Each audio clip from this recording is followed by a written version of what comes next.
Hi, I'm Stargate Pioneer.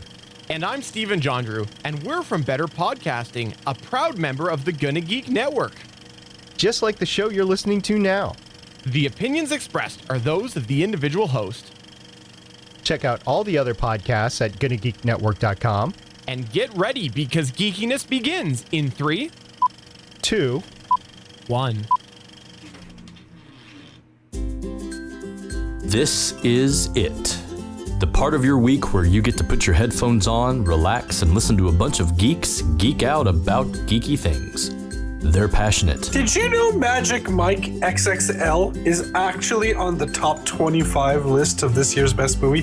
They're witty. He loves him some Katy Perry because she kissed a girl and she liked it. They're crazy. I like Nickelback personally, but, I'm the fuddy-duddy who likes episode 1. And sometimes they leave you wondering, what the f***? I'm pretty sure that here we were starting the hashtag movement, bring back Slave Feral.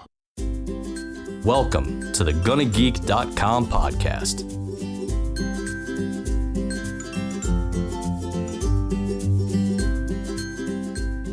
Hello and welcome to episode 137 of the official GonnaGeek.com podcast. My name is Steven Jondrew, and with me today is the whole crew, Stargate Pioneer.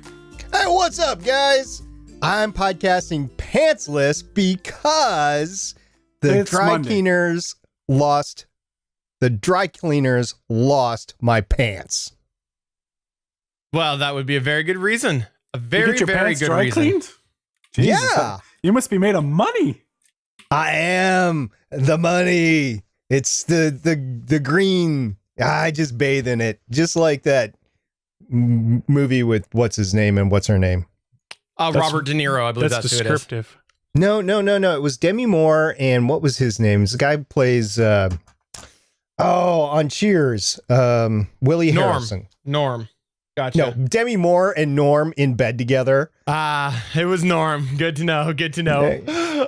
We also have with us Chris Farrell for all. I don't even know how to respond to the fact that SP lost his pants. No, the dry cleaners lost the pants. It's a better story if you lost your pants. So that's what we're going with. I don't care. I did not lose my pants. Hey guys, I heard SP lost his pants. What did you guys hear? I heard that too. I absolutely agree with that. I know exactly where they are. I took them to the dry cleaners, and the dry cleaners lost them. But where are they now?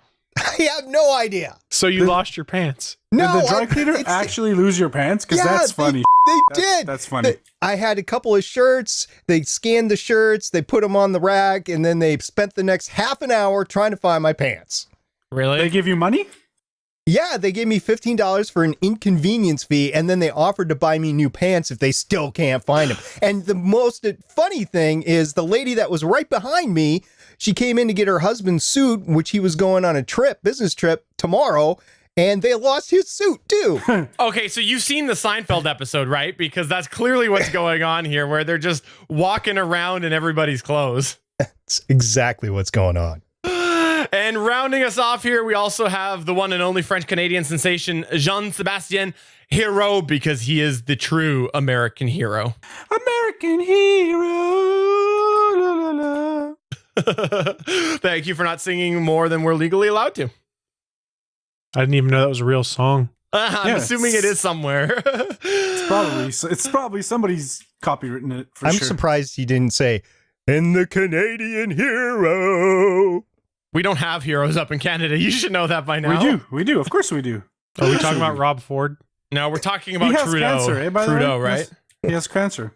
I didn't know that. Rob Ford's dying. Now I feel bad about my Yeah. Rob Ford joke. Thanks, Janice. Why? Why would you feel bad?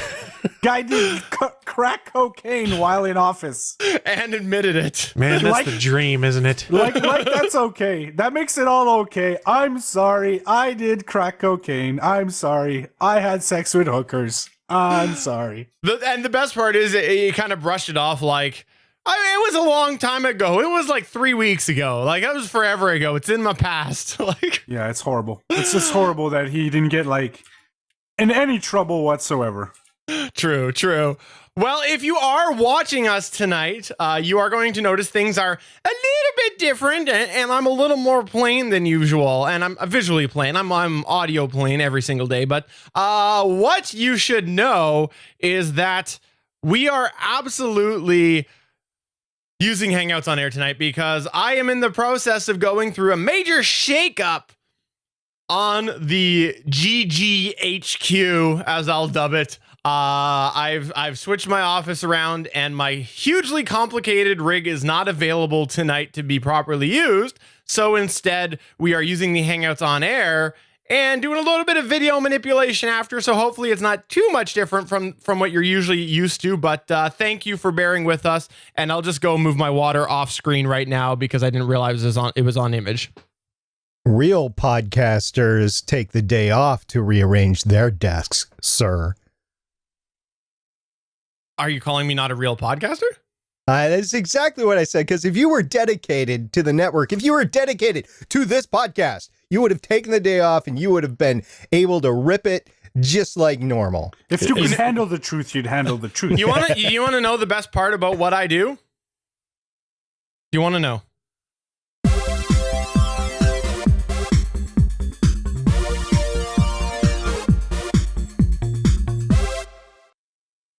Alrighty. See? So you do porn. That's what you're saying. You do porn. Absolutely what I. That's why I couldn't take the day off.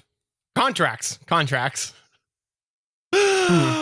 So we are going to start off the news with Chris Farrell. Chris, what do you got on deck for your news today? So my news today, have you guys heard of a little game called, Diablo 2?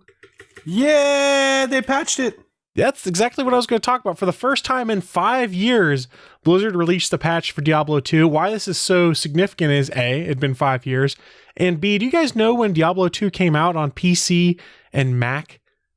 2001.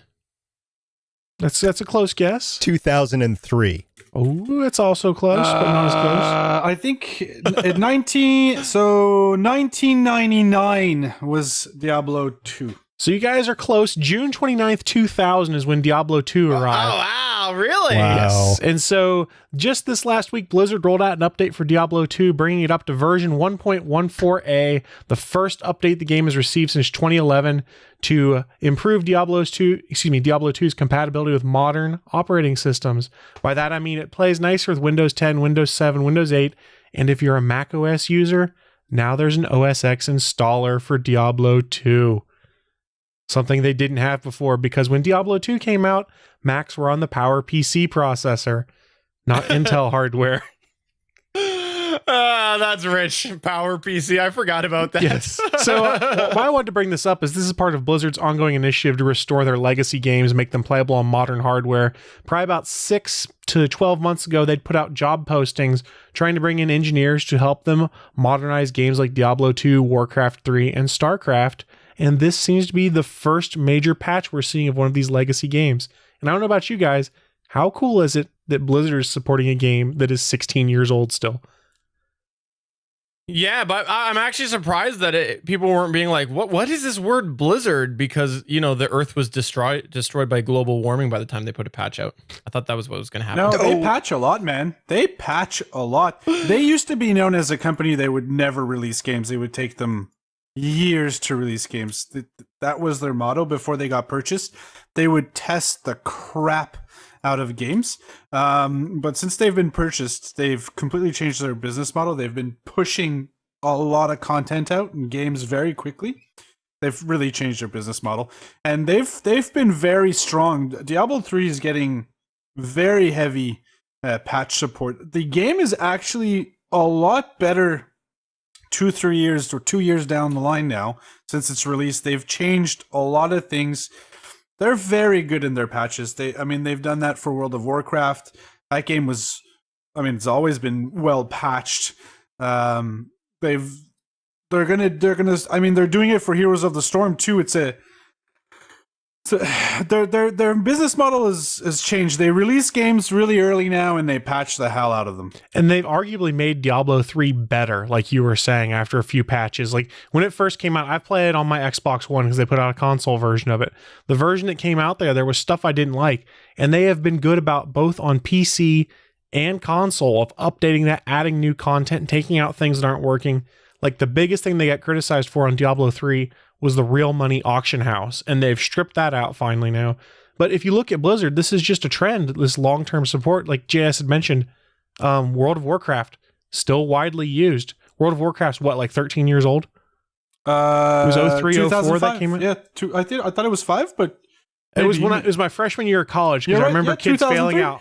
Yeah, 2003. It was 15 years ago last year, I think. Yeah. That's insane. That's really insane. And that game highest it ever got was 11 million players. I think it's dropped down, but at one point it got very, very, very popular with absolutely everyone. It really did. I mean, it was a cultural phenomenon. South Park even made an episode skewering the whole World of Warcraft thing, which is brilliant. If you ever get the chance, go and watch it. But like I said, I just thought it was really cool to see that Blizzard is making an effort to keep these legacy games I grew up playing, like Diablo 2 is a game I played with my dad when I was in high school. We'd fire up the local area network and put in some Diablo 2 time together.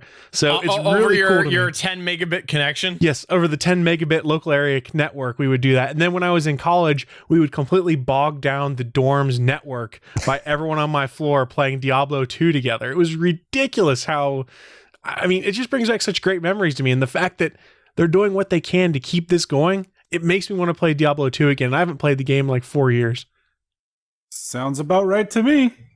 So if you guys want to play Diablo 2, let's play some BattleNet Diablo 2. Sounds sweet. Yeah, I'd be down to reinstall the game. I grinded the hell out of that game. Oh, me too. Yeah, well, it is interesting, and I am really glad to see that some software somewhere is getting extra support, because that is something that ultimately, the more support you have, the better.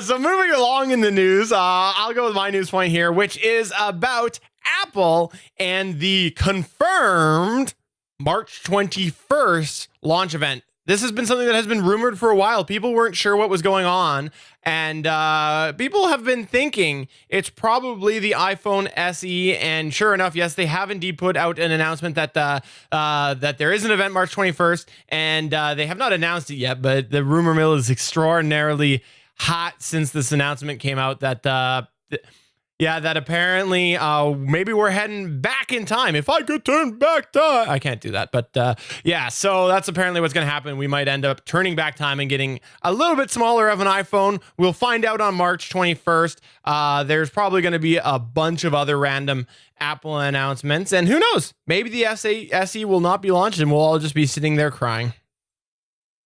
Well, the federal government has transitioned from BlackBerry devices in America. I have no idea what Canada's government does, but it's been in the news. And cord basically is what they use. String and cans. Yeah, that would be good. Yeah, that would fit the motif up there. Pigeons. But anyway, the American. What's that, Jess? We use pigeons. Pigeons. That's always good. You don't use owls like the. Harry Potter school. There's too many back doors and owls. Pigeons are safer. Okay. So the federal government in America has transitioned from BlackBerries over to iPhones or Androids, but the Androids, they haven't fully tested out. So they're using iPhone 6S's to replace BlackBerries. So it could be a thing where the form factor of that iPhone 5S is the ultimate form factor for business. Well, and what's really interesting too is they're in court the very next day. Yeah, I was gonna say, how long is that contract gonna last there, SB? We'll find out. But I actually, I was one of the people who was like, really? You go to that big phone? Like, I remember when my dad got a Note 2 and I was like, seriously? Like, that thing, you might as well carry around your iPad. And now I think I carry a phone that's bigger than what the Note 2 was. And I know so many people who, when Apple first made the push to the larger screen size, they had that same thing. And I was constantly saying to people, like, look, I've been there. I understand your objections, but you're wrong. Like, you will like it. But I think there's a lot of people who still, unfortunately, go by that philosophy, and they can't overcome their objection to it and actually give it a fair shot. So Apple's going to try to capture that market back for those people. And I honestly don't think that they really have to do it. I really think that there's a lot of beneficial features to that 5-inch sort of size. And I think, I guess my experience has been when I went up to the phone initially, to the bigger screen size. I was like, oh man, this is really big. But then after like a day, I was really used to it. A few days out, like a week after I ended up getting my new phone, I went and I grabbed my wife's old iPhone 4, and I ended up feeling like I was like typing on something the size of I don't know, an acorn. I don't know. Like to me, I found that the one way was a lot easier to accept than going back to the smaller. And I suspect that we're going to see a bit of an interesting situation when if they do release this phone. And audio listener right now, SP is clicking away as he holds up to the camera all of his phones, various phones and tablets that he's had. And it is just pretty insane, the evolution that he's got in front of him. Yeah, so I have a iPhone 4 or 4S. I can't remember what it is. It's the soundboard that we use for the Starling Tribune. So I've got that. My daughter just got me her old iPhone 5S because she upgraded to a 6S. So I've got that. But what I really wanted to say is, since Steven was saying the size between the iPad mini and the iPhone Plus, I've got them both up to the camera right now. And a lot of people say, well, if you have one, why do you want the other? Well, I can't read a full page of comics on the iPhone 6 Plus. I can on the iPad mini. So I do like the two different sizes. They work for me. Hashtag first world problems. Exactly. That's hilarious. But I have to admit, I like the bigger phone as well. I have the same problem as you, Steven. When the smaller phones I hold them now, it feels just wrong. I love the size of a big phone. What I don't like is when you're moving around with it, the chances of you dropping it are so considerable now, because one, the phone super skinny now, and they're all made of metal, right? So there's no grip nowhere, so they slide a lot. That's the one thing I find. That's why my phone's not naked. Well, it's naked again because I like it naked.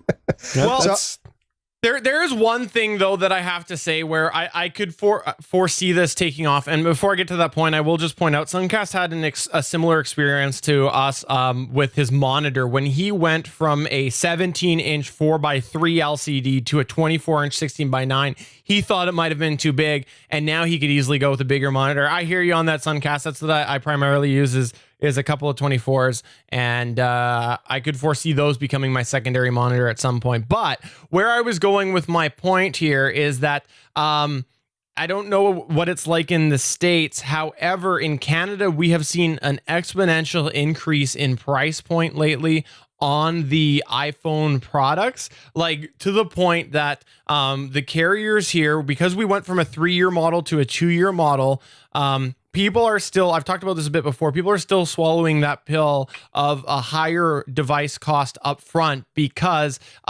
when they ended, the Canadian phone market was always based off of a 3-year contract and a 3-year subsidy. So all of a sudden you reduce that to 2, and that's quite a bit of money that the carriers are going to have to adjust for, or they will have adjusted for, and that's what they did. So here I know some people who are saying, like, as much as I like my iPhone, I don't see myself buying another one unless the price comes down. I can't afford it.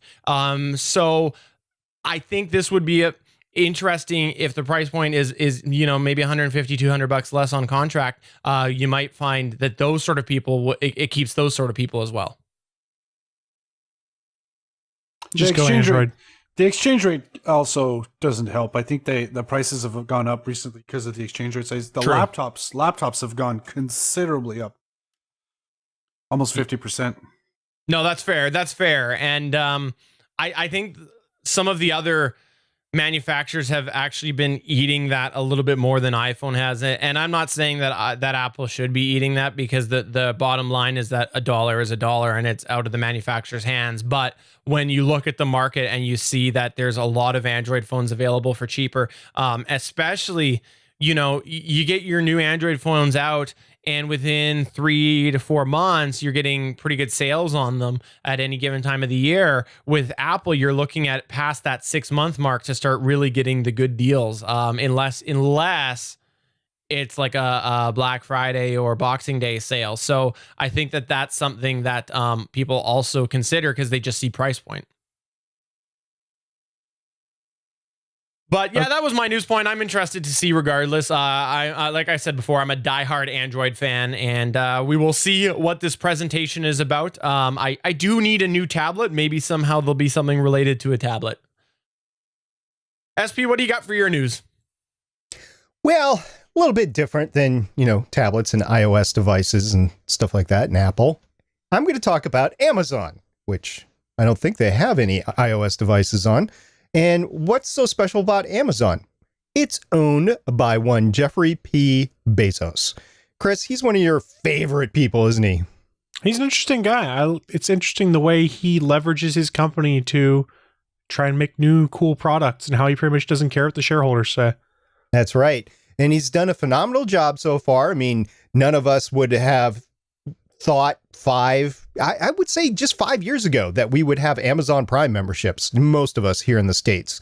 And I have one now. So that's pretty cool. So he made a big success out of Amazon, and he's got a lot of money. He calls it a lottery ticket, really. And what did he do with some of that money? He went and started a space company. It's kind of like Elon Musk, right? So he claims that from his childhood on, he's always been just enthralled with space, and he likes sci-fi with Star Trek. He calls himself a Trekkie. He was 5 when the Apollo 11 mission landed on the moon, or if you don't believe it, it's when it was shown on TV, but that's for another cast, right? And so he started this company called Blue Origin, a lot like SpaceX. It actually started before SpaceX, I believe, but it hasn't really had the speed of success, we'll call it. The speed of development is probably better. And it recently, I don't know if you guys knew this or not, but this year it actually launched a recovered first stage booster rocket. Just the same thing that SpaceX is trying to do with their Falcon 9. They've already done it. Of course, SpaceX with the Falcon 9 has done it, but they've done it in silence, in quiet, in secret. But they actually have done it. And that is cool that they've reused the first stage, and they are going to have this capsule, the Blue Origin capsule, which will basically either be able to do space tourism, take cargo or humans up to the International Space Station, and that sort of thing. So a lot of people are looking forward to this as a alternative to other things like the Lockheed ship or the SpaceX ship or whatever. But since it's been in secret, it hasn't really gotten a lot of press. And we talked about a couple of weeks ago, we talked about how the SpaceX has just made a party out of these Falcon 9 launches. So I think in a little effort to nudge back, to fight back a little bit, he opened up the company for a little over than 4 hours last week. And he let the press in and to see their hardware and to explain what they were doing and stuff like that.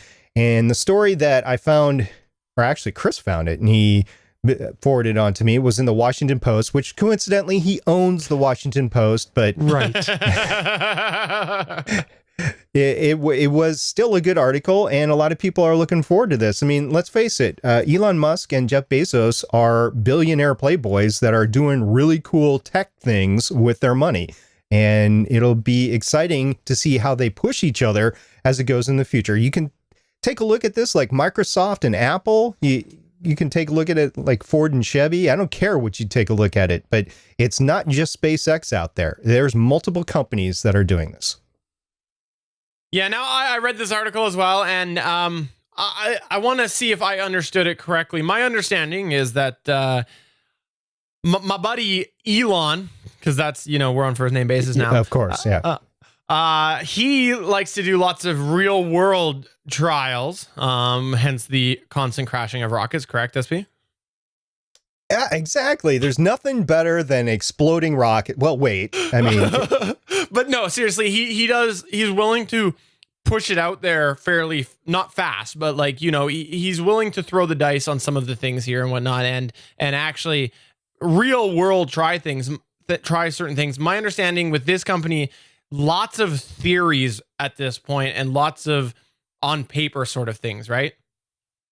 He has a very select, highly technical, highly experienced group in Blue Origin. So these are people that are the top of the profession, and he likes to just do it lean and mean. So that's kind of in opposition of what the SpaceX model is, but they both are seeing results, and we're going to see some more launches from both of these companies as the years tick on into 2020. Really exciting stuff. It's going to be really even more exciting once these manned capsules actually get into space. So they're all testing them, and I just can't wait till we actually, from Orion to SpaceX to Blue Origin, and we're getting all these great movement forward in space that we really haven't seen since the days of Apollo and Skylab and the beginning of the space shuttle. I mean, we kind of see it with the International Space Station, but we really haven't seen this sort of stuff in 30 years.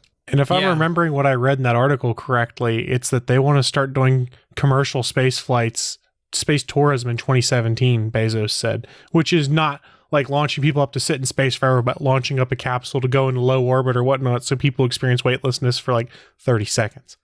It's still pretty sweet. Launching on a rocket. Does that come with Amazon Prime?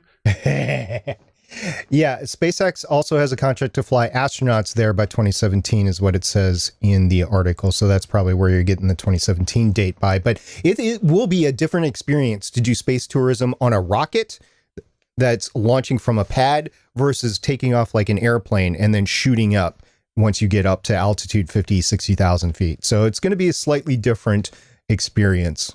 See, I have to say, like, when I read this article, I really wanted more. I felt like it was a lot of lip service, to be perfectly honest. And I know that we're going to see some stuff coming, but there wasn't enough there for me to actually think of them as a competitor as people like Virgin Galactic and SpaceX. The one thing that gives me hope is they actually reused a booster for a launch. So they're actually still doing tests. It's just not as spectacular as SpaceX. Yeah, true.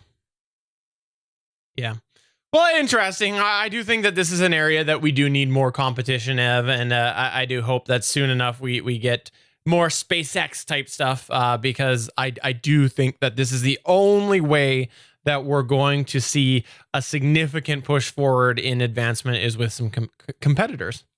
Talking about competitors, we had the launch today of the European Space Agency and the Russian Space Agency out of the Baikonur Cosmodrome in Kazakhstan of the first of a two-part mission to Mars. They launched the ExoMars probe, which will go around Mars and it will look for methane gas. This is very important because methane could be an indication of biological. It could also be an indication of geological activity. But what's most important about it is this stuff dissipates, especially in Mars atmosphere. So any methane that it actually senses could not be older than 400 years old. So they are searching for life. This is the first phase, as I said, and then they will launch their rover in 2018 during the next Hohmann transfer orbit, so that we can actually get out to Mars in 6 months. That's the optimum. I could go through the whole orbital mechanics thing, but that's the optimal way to get to Mars. That's cool. That's cool. That means that if I'm understanding you correctly, we are heading to Mars with people tomorrow. That's the way that I interpret that. And you would be completely wrong, which is not abnormal for the person that's running the Gonna Geek Network. Hey-o. Oh, snap, snap. Hey, it's what I do. It's what I do. By the way, if you didn't know, on the Gonna Geek Network, we are a part of the Gonna Geek Network, and we have a lot of excellent podcasts on there, including Better Podcasting. And in Better Podcasting, episode 20, we are joined by Chris Farrell. And I don't know who is that guy. And we end up hitting the Blabosphere, or the Blab streaming service, whichever you prefer. And that is something that we took live, audience questions and answers. We broke the format. So make sure you check out GonnaGeekNetwork.com for episode 20. And keep in mind, you want to have your whole face engaged.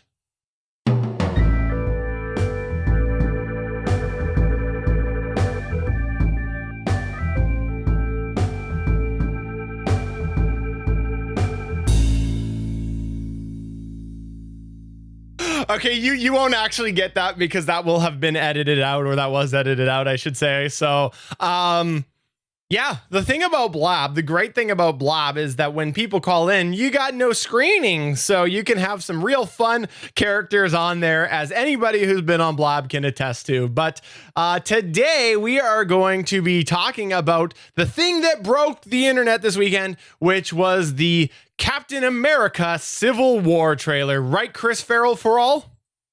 Yes, of course. How many dislikes did this trailer get? 11 billion. Yeah, so the Captain America Civil War trailer looked really cool, really pumped us up, but it didn't really pump us up until the very end when Underoos came forward, right, SB? Yeah, Underoos, that was awesome. So I've been reading the comics. I've been reading the new Avengers stuff that Tony Stark's been involved in, whatever. I know he's linked up with Spider-Man, he's linked up with Nova, he's linked up with Miss Marvel and that sort of thing in the comics. So that's all cool. I did not expect Spider-Man to come into this movie without being linked to Tony Stark. That was cool. But I think that was a key moment in the trailer. I'll grant you that. However, I liked it when Ant-Man is flying in on the wedge. That was awesome. I agree, and I actually didn't notice that until the second playing of it, Oh, or it was maybe awesome. the third. I didn't realize that, and that is incredible. It is just a really well done trailer as a whole. To me, by far, the Spider-Man took the cake, and the reason for that is not because it's finally Spider-Man in Marvel. It's because it's the best Spider-Man version we've seen in cinema ever. Yeah, and let's not forget, there was also the Black Panther who got a lot of screen time in this. That was awesome, too. In That's his true. bulletproof costume also, which was kind of sweet. Yeah. It's so confusing how people can have so much hate for something that wasn't even 15 seconds. And it's people who've been complaining that they want something for so long. Bring Spider-Man to the universe, which they do. And people still find something to complain about. Just people are never going to be happy. Yeah, I didn't get all the hate the costume was getting from some folks. Now, it was not the majority of folks, but again, it's on the internet, so they're always going to find that pocket of the internet where everyone's angry regardless of what it is. And there are some people that were just really venomous, no pun intended with the Spider-Man character, but that really just did not like the look of the costume. And I understand if you don't, but one thing to keep in mind, I imagine it's a lot of CGI going in that. The CGI is probably not done yet. We've seen the CGI evolve in these trailers. From trailer 1 to trailer 2, we've seen a lot of changes. So don't expect it to be the final thing. This is a little teaser to get everyone excited. And I, for one, loved the costume. It reminds me very much of what you've seen of like Alex Ross paintings of Spider-Man. It looked like an Alex Ross painting on the big screen. The only thing that was a little weird, which I actually like, is how the eyes narrow down. Because if you've ever read a Spider-Man comic, that's what it's all about. The eye sizes change based off what he's doing underneath the mask. So it's a cool way to carry over that effect. And if you remember, Deadpool did something similar with having the eyes move and things like that too. Yeah, some people are complaining, well, in the real world, that wouldn't move. In the real world, you don't have a guy spitting spider webs out of their arms, swinging off a wall. And let's be honest, I know you guys probably read a lot of the Civil War arc when you were doing the Fanboy Buzz. Part of what happens there is Tony Stark builds Peter Parker an awesome new Spider-Man costume. So I think it stands to reason the costume we're seeing on screen is probably Stark tech. So it's going to have some cool gadgets. And when you see the eyes narrow down, you kind of hear a zzz noise in the background, which is tech sounding. And look at all of Tony's armors and stuff. They have little flaps and things that move and make noises like that. So my guess is it's Stark tech, and that kind of makes sense then. I agree, and I said it before, and I'll say it again. Say it again, buddy. This is by far the best rendition of Spider-Man that we have seen visually, and I've seen, 10 seconds of it? It destroys all prior Sony versions of Spider-Man. Well, see, I honestly don't have much of a problem with the costume they used in Amazing Spider-Man 2, because it's very much like was out of the comics. And the red and blue suit from the Raimi trilogy, I think is pretty good. It didn't age very well, but they're all fairly faithful adaptations of the comic book costume. And same with this one. It looks really good. And I'm sorry, some people don't like it, but there's no pleasing everyone. Yeah, but here's the thing, right? If we look at the Spider-Man in the trailer, and we compare it to the Spider-Man that is behind you on your left corner, your left shoulder, and the Spider-Man that is to your right behind it, it is very different, right? From what we can tell, yes, the webbing appears to be not raised up like it was in the other movies, and the spider emblem on the chest is a little smaller and not necessarily consistent with what we've seen in the movies, but I'm okay with that. And I am too. But my point is that the masses, I think that those that are essing on this are probably the people who are the ones who only know the recent adaptations, and that's why they're having a problem with it, because even I'm saying James Webb, but it's not Mark Webb. The Mark Webb versions kind of were close to the Raimi versions, right? So I think that the masses have this image in their mind, and that's what we're getting this backlash. I love it, and I really love the small spider, like the what do they dub that? The tick spider. Something like that. So one of the criticisms I've seen from a lot of folks is that when you compare this to the costume you've seen in the previous movies and things like that, this costume is brighter. And yes, they darkened up the costume a lot in the movies. Spider-Man's costume has always been a garish, bright red and blue. It pops, it stands out, because if you remember his origin, he's a professional wrestler and entertainer originally. So his costume was designed for that, and he carried it over. I have no problem with this being this bright bit of color that pops. Everyone else's costumes are a little more subdued, things like that. Does that mean that's how we'll see it in the final version? Who knows? Because remember, Tom Holland was only supposedly on set for like a week max. He'd barely been cast by the time they filmed this. Yeah, let's just wait till the movie comes out and then judge. Yes. You're judging the part of a trailer where he steals a shield and it's an introduction of the character. Let's wait. Let's go judge the Ghostbuster movie while we can. That's something we can judge right now. So, did you guys catch what might be an actual spoiler in the trailer itself that gives away a plot point? I saw the article, but yeah, there's an article on comicbook.com where Reddit users pretty much went through frame by frame. There's a Reddit user by the name of Laffy Saffy who found what appears to be a pretty decent spoiler. And if you don't want to be spoiled, I will hold off, guys. Does Jesus die at the end of the movie? Yes, Jesus died at the end of the movie, but we are going to give the spoiler right now. So turn down your computer we'll give you 60 seconds, Chris. 60 seconds. So you have the scene in the trailer where Captain America and Iron Man are fighting at the very end. Cap drives his shield in Iron Man's face. In the background, you can see the Winter Soldier's severed arm behind Captain America laying on the ground. So it would appear that Winter Soldier loses his mechanical arm. Well, that's not a big deal. He can get it back, Presumably, but it's something that we didn't know. And for people who want to go in the comic too. Yeah, he does. But for people who want to be spoiler free, I don't want someone to be writing hate mail to Chris at GonnaGeek.com, like saying, "Oh, you son of a bitch, you just spoiled me on Spider-Man and then spoiled me on Civil War," and things like that. I don't need that. And I sounded kind of Trump-like there, I think. Sorry. It's going to be huge. All right, well, we'll wrap up the spoiler talk there because we're up towards the 60-second mark. But interesting, very interesting. And I cannot believe that once again they killed off Uncle Ben. I was actually gonna I was debating on the callback to the time that I called him Uncle Owen, but I decided to leave that alone. I honestly thought you were gonna sing the Canadian song. Which Canadian song? The one we can't sing. We're not allowed to sing it because we're gonna get censored. But it's the. Shut your bleeping face, Uncle Bleeper. Oh, yeah. That's right.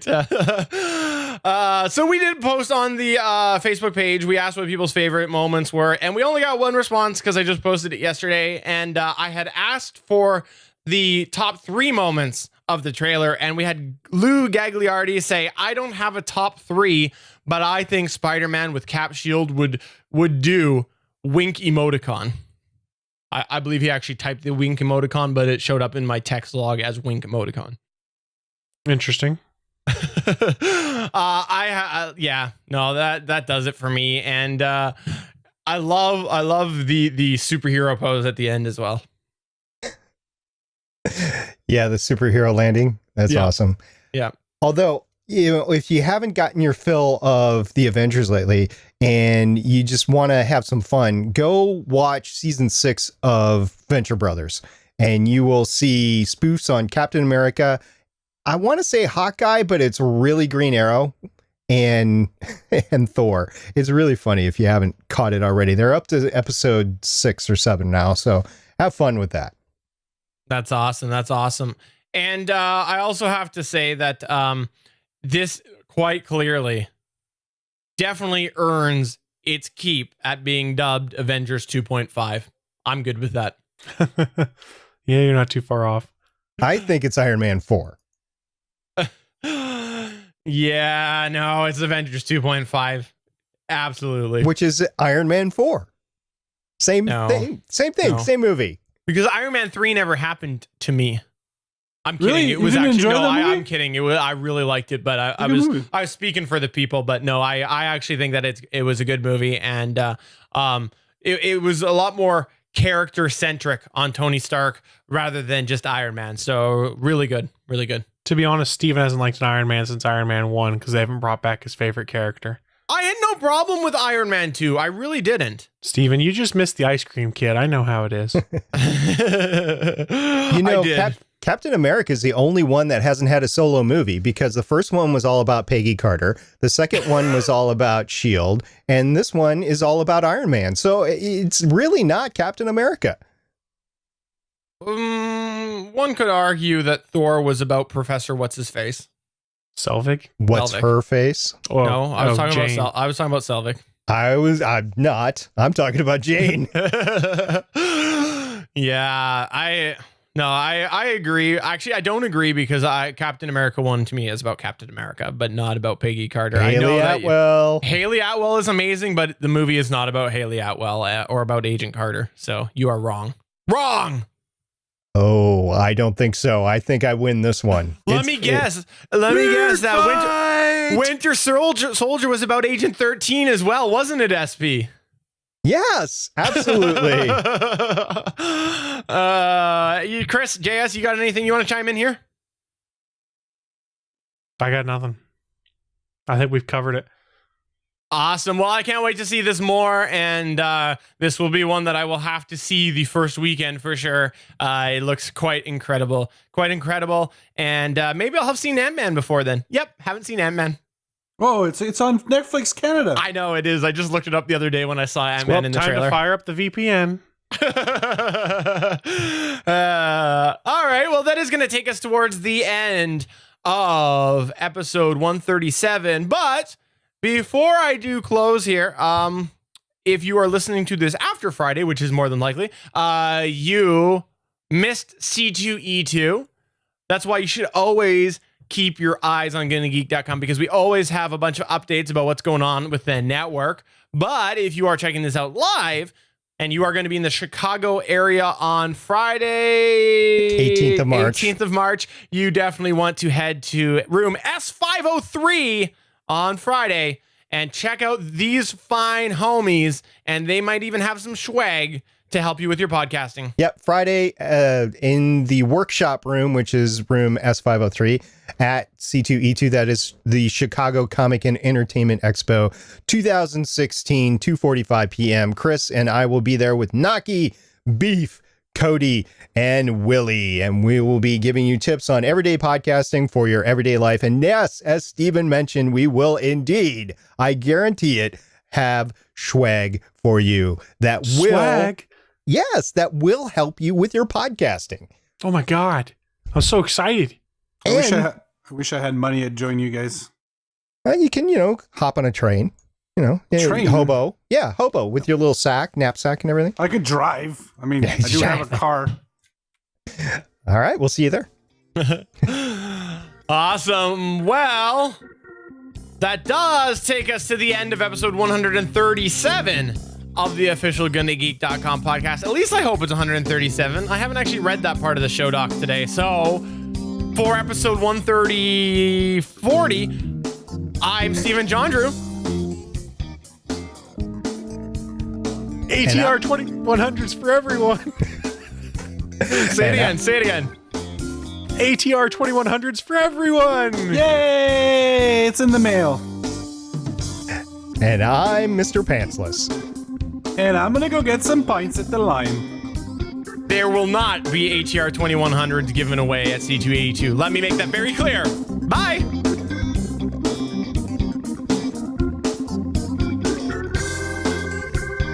From everyone here at the GonnaGeek.com podcast, thanks for listening. If you like what you heard, please give us a 5-star review on iTunes. We encourage you to send your feedback by email to podcast@GonnaGeek.com. You can find all of our show history at GonnaGeek.com/official podcast. And while you're there, why not head over and check out all of the geeky podcasts on the Gonna Geek Network. The music heard on this show is by Kevin MacLeod of Incompetech.com. Thanks for listening, and we will see you again next week.